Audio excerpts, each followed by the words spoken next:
à ses clients une solution de gestion de campagne marketing multicanal, email, mobile et réseaux sociaux.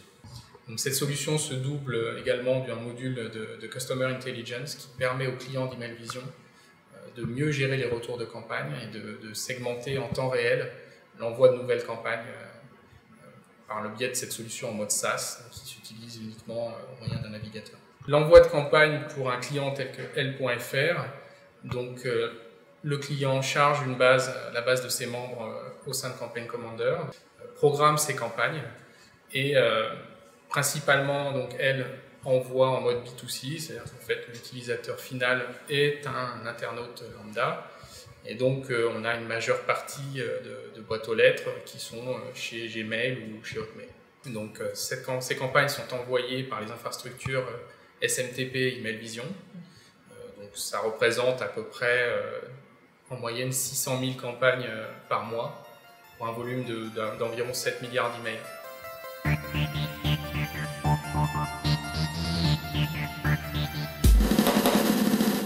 Les envois sont optimisés, effectivement, donc on a plusieurs points d'accès.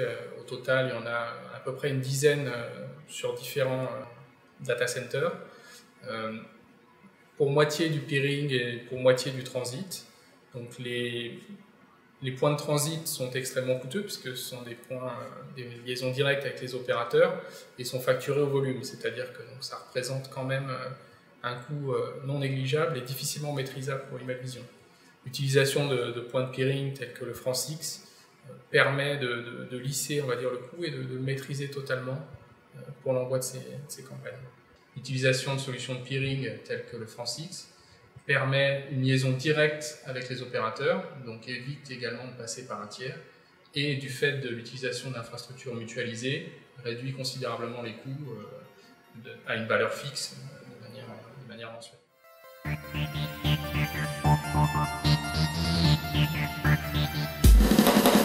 Alors France-X émane de grands opérateurs français et également internationaux qui sont directement la cible en termes de boîte aux lettres pour Email Vision, tels que Google, tels que Akamai, mais également Neo Telecom qui permettent d'atteindre effectivement les boîtes aux lettres par le biais de leur réseau.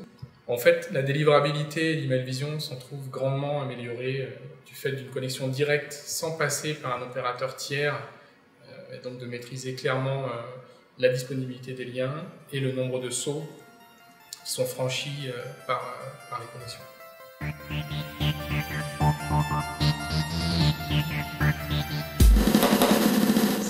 Alors Email Vision a choisi d'utiliser le service d'un port 1 giga full. Aujourd'hui, ce port est utilisé à 25% de sa capacité en moyenne, c'est-à-dire environ 250 mégabits par seconde de trafic.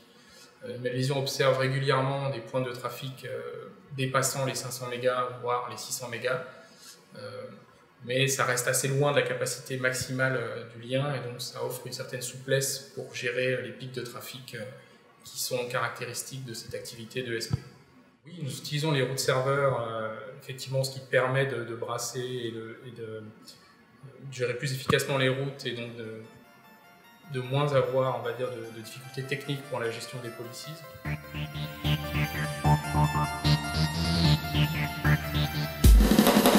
Dans la perspective future pour Email Vision, c'est clairement le développement à l'international.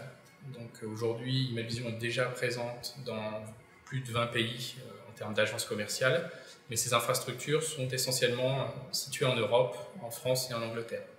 Donc le développement d'infrastructures aux États-Unis ou en Amérique latine, ainsi qu'en Asie et notamment en Chine, sont clairement dans les perspectives d'évolution d'Email Vision. Email Vision est clairement intéressé par les opérateurs étrangers venant d'Asie, notamment en Chine, pour lesquels, on va dire, le fonctionnement Internet est très particulier par rapport au reste du monde, et la délivrabilité peut devenir quelque chose d'assez complexe à gérer pour un ESP tel qu'Email Vision.